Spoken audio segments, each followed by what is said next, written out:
やっぱり静かだな、外で聞いてても。大きいフォークリフト状態なんですね、これ。そうです。おお。 6年越しにやっとここまで来やがった。ちょっと夢のようですね。様々なこれ大理石じゃないの？純度の低いものを燃やすことで活用ができるんじゃないか。おいしい。柔らかいです。塩がうまっ。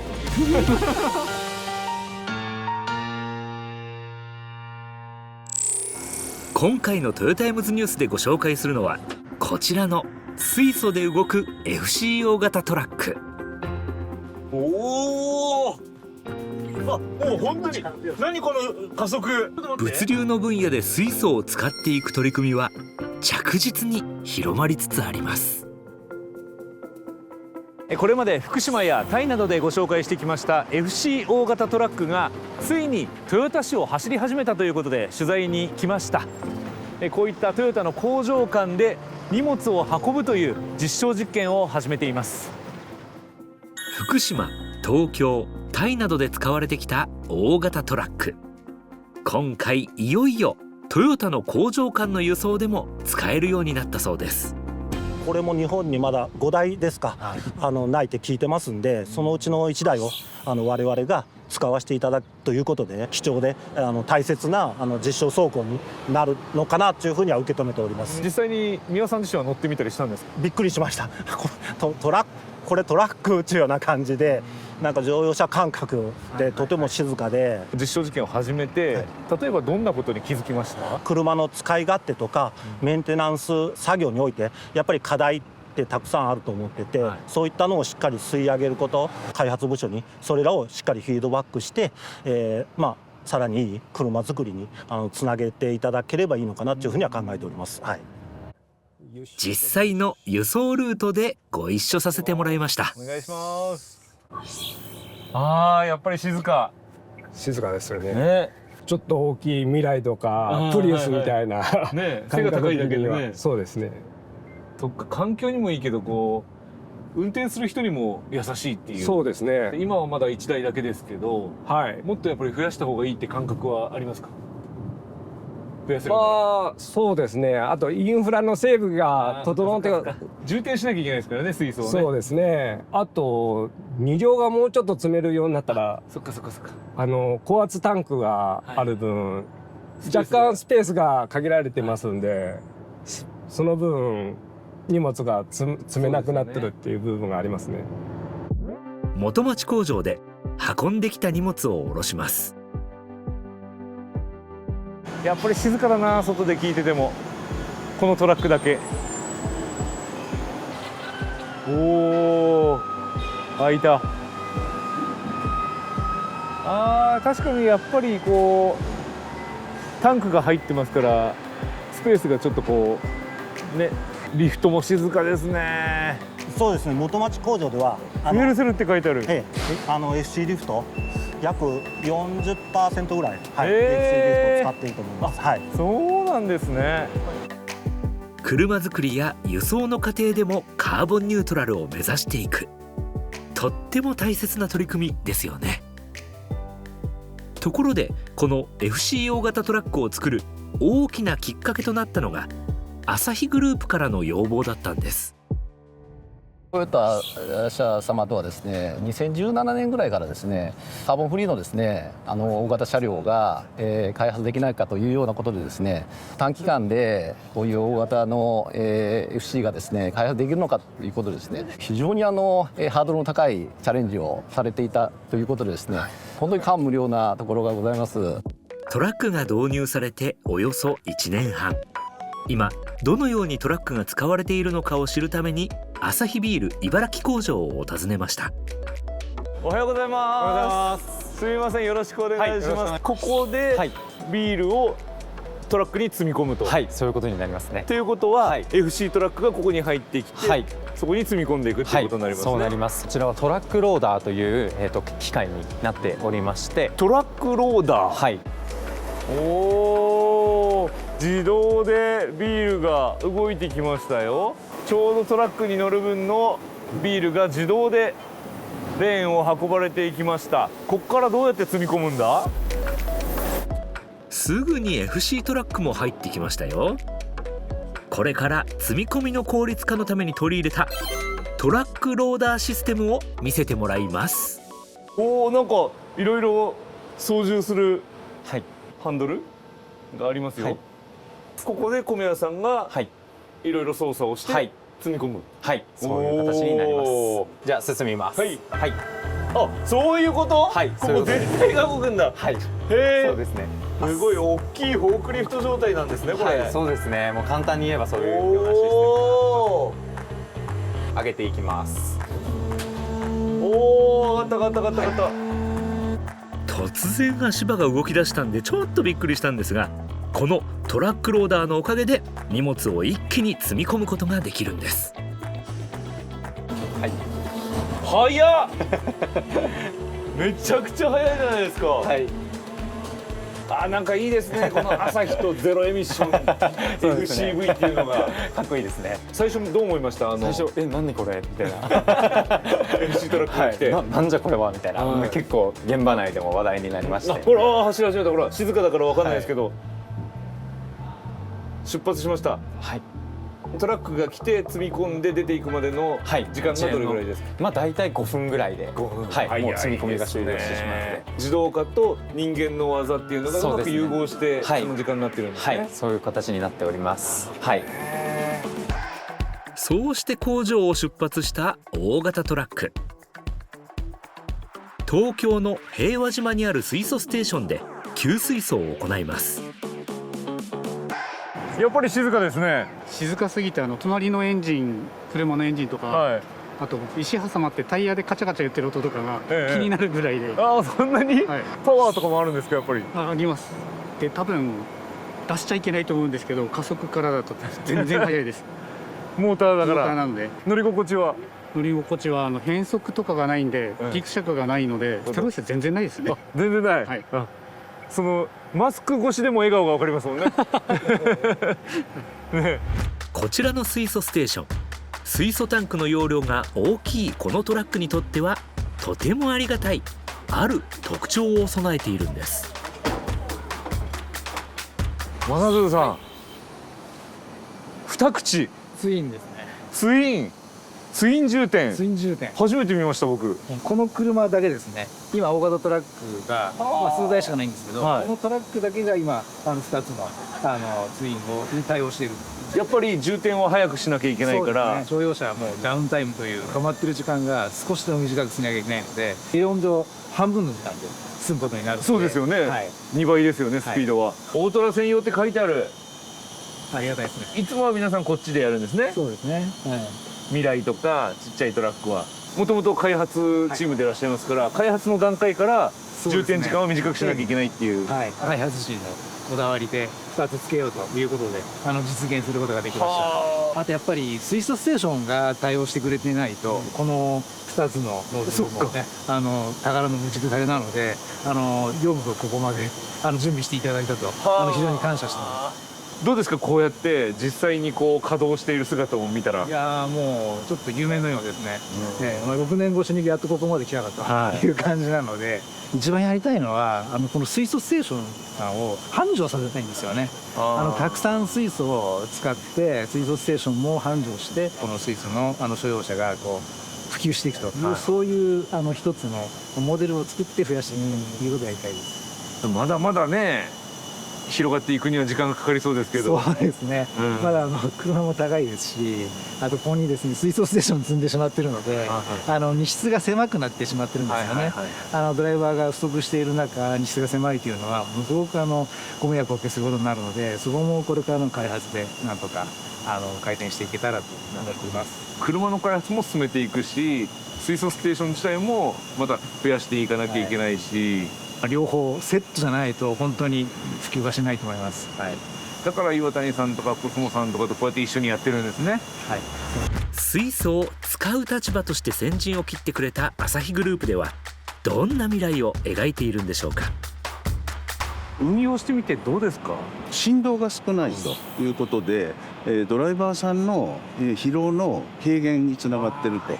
環境問題に取り組むということはですね、非常に重要なテーマなんですけども、昨今ですね言われてます2024年問題ですねこれはやっぱりドライバーさんの労働環境を改善していくという大きなテーマでもありますので、環境にも良くてドライバーさんの負担が少ないってなったら、一石二鳥でそうですね、いいことなんですね。はいただ、はい、コストはやっぱりかかってしまうかなっていう気がするんですけど、費用面はどうですか？今後ですね、いわゆるそのインフラの拡大だとか、車両の台数が増えることで、コストがセービングできるということは期待をしております。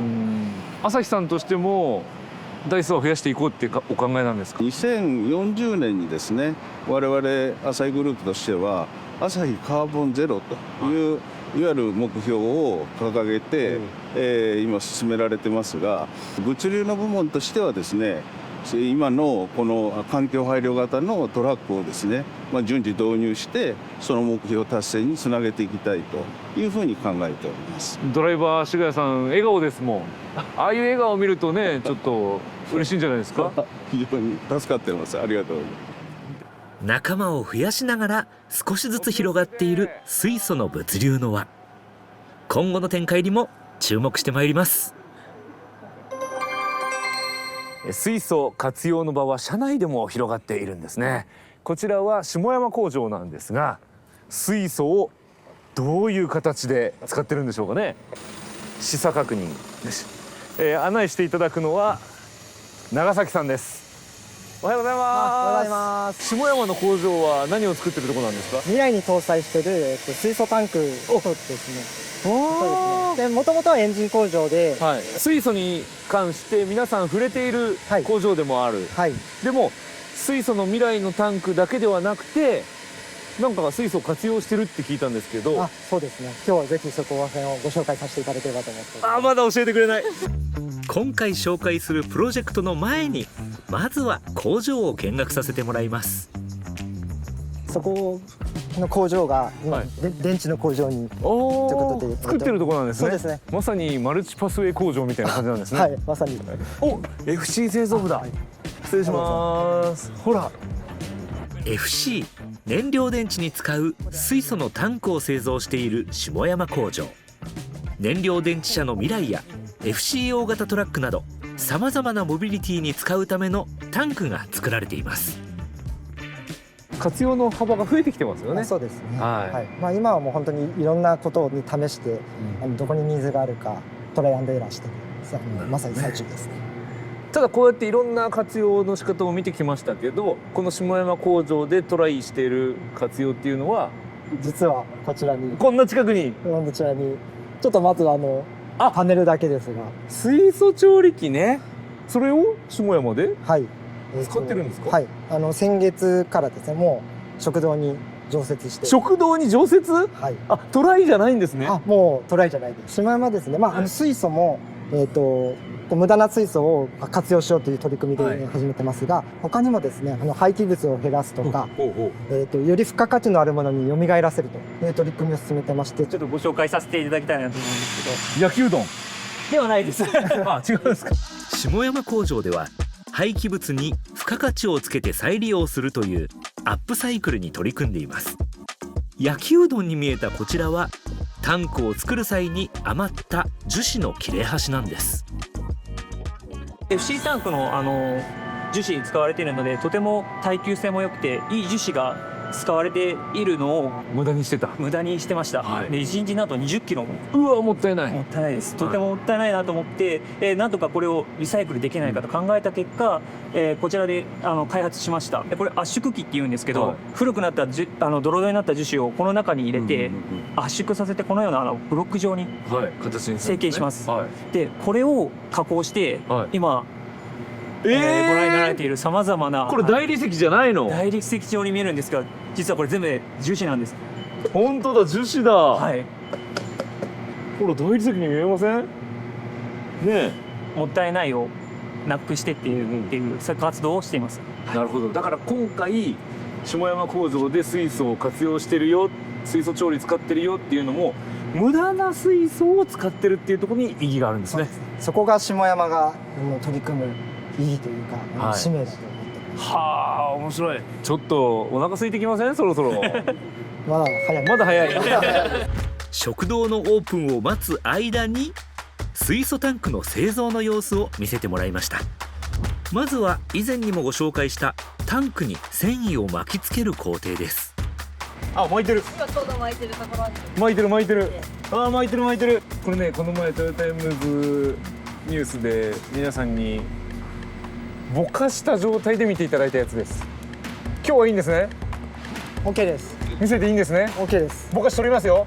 OK です。せーの、はい、こんななってますほら、おお、すごいすごい、ほらほら、こんな動いてるんですよ。ほらね、すごい。これ何周ぐらい巻くんですか25層巻いております。25層、はい、だからいろんな巻き方を層によって変えていくんですね。はい、その通りです。製造を担当していて、実際に作っているのが私で、開発が開発。そうですね。じゃあ2人1組でここ今。そうですね。今基本的には。はい。その割にはちょっと距離が。可愛い。続いて実際に水素を使う工程を見せてもらいました。おお、タンクがありますよ。中にほら。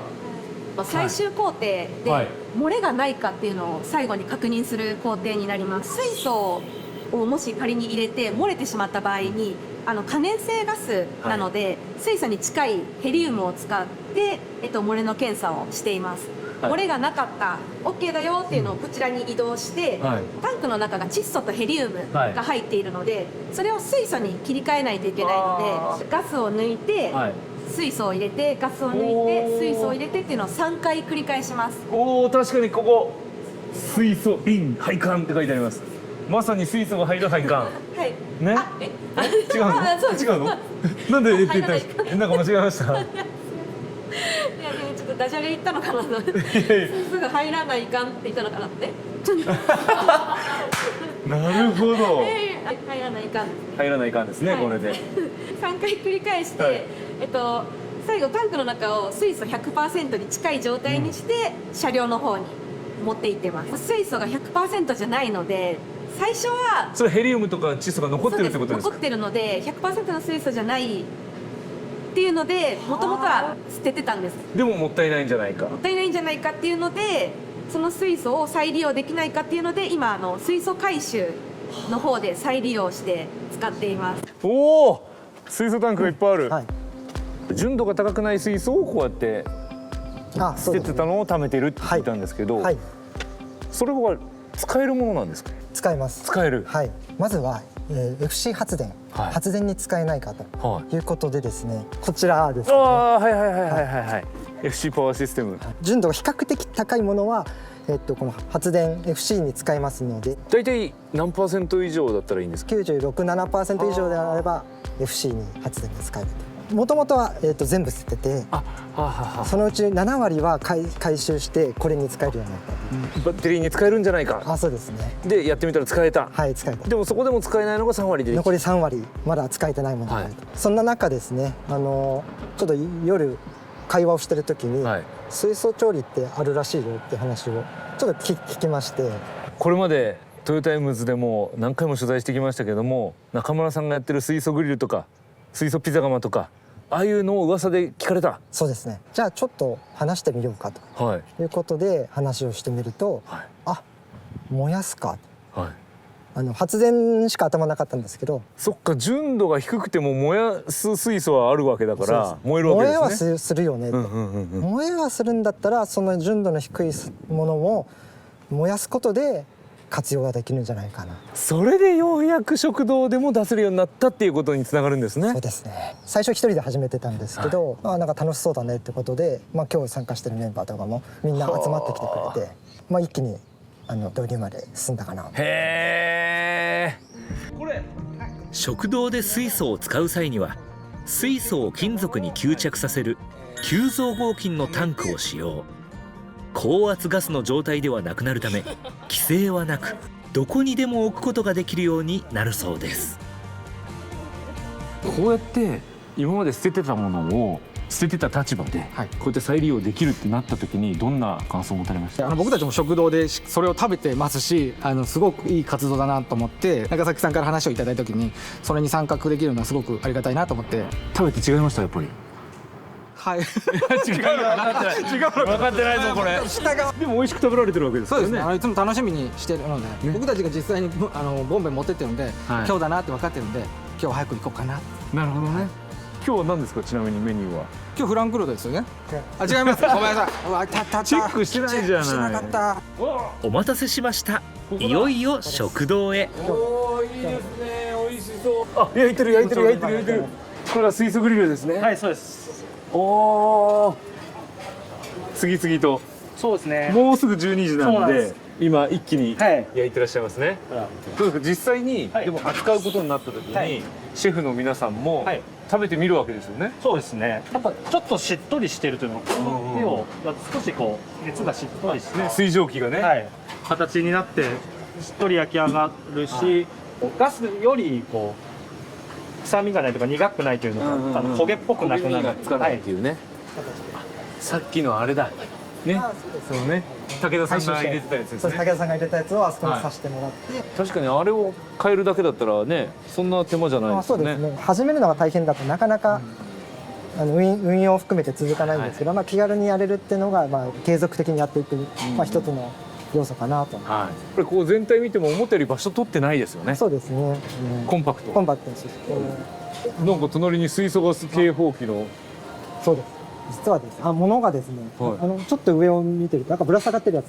こちら、これ気になったんですよ今。世界で最小の電池式でできる水素の警報器ですね。我々都市ガスのガス警報器をやってるんですけども、こういった水素の社会のためにですね、この水素警報器をセンサーを開発して、水素なんてすぐ蒸発しちゃうじゃないですか。それでもどんな微量でも。そうですね。爆発加減解濃度の10分の1の 4000ppm というもう非常にわずかな濃度で反応するものになってますので、ちょっとした漏れでもすぐに検知することができます。安全だけれどもさらにこういうのがあって安心感に。そうですね。漏れては本当はいけないんですけども、もしものために最後の取り入れとして警報器を設置してもらってます。もう一個、あとはまだグリラー本体です。今回業務用として。新規に林内様に開発していただきました。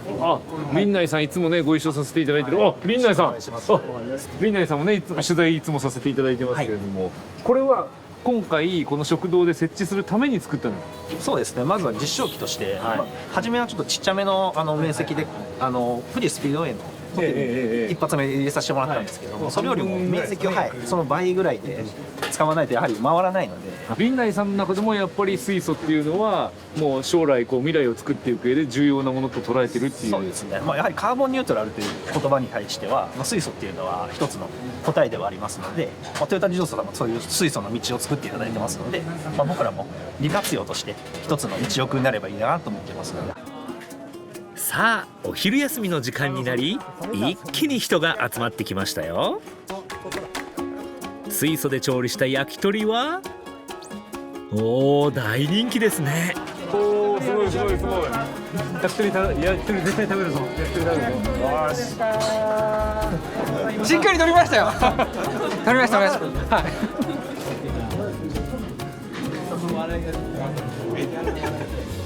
柔らかいです。美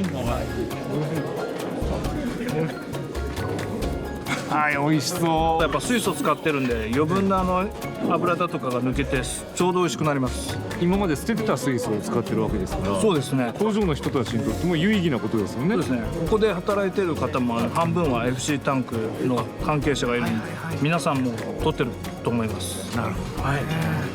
皆さん美味しそうに焼き鳥を味わっています。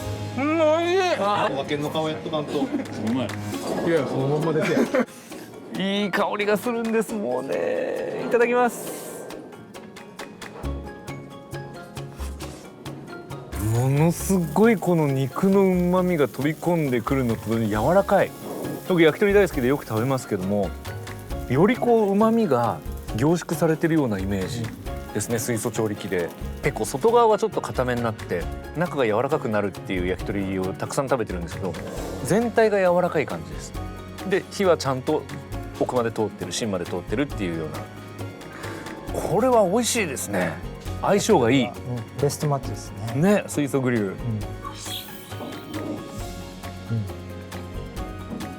どうですか？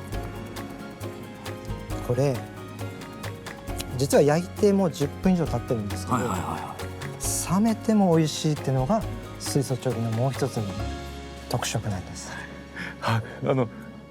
言ってらっしゃることは合ってるんですけど、そう冷めてなかったですよ。いや、僕もそう冷めてないなと思った方よりあったかいと思言ってることは間違いじゃないですけど、はい。大事なポイントですよ。これアピールしとかないかんでね。無駄になっていた水素を有効活用してこういった水素調理に使っているっていうのは一つの形だと思うんですけど、今後どういったことを目標にされてますか？結構無駄になっている水素、活用できてない水素、世の中たくさんあると思ってます。身近なところでは、水素ステーションとかもですね、液化水素がどうしてもボイルオフで出ちゃうというところで、下山としてはもうすでにこういう取り組みをやってるよという、みんなにお見せできる場を提供して、そこら辺に関心を持っていただいている方に来ていただいて、よりじゃあぜひやってみようというのを加速していく、そのための、ここ実証の場であり、いろんな実験もしていきたいなということで、下山はそういう発信を水素の普及のために実証していくという場に広げていきたいなと思ってます。今後もいろいろ試してみたいなと思いますので、またぜひお越しいただければ幸いです。ごちそうさまでした。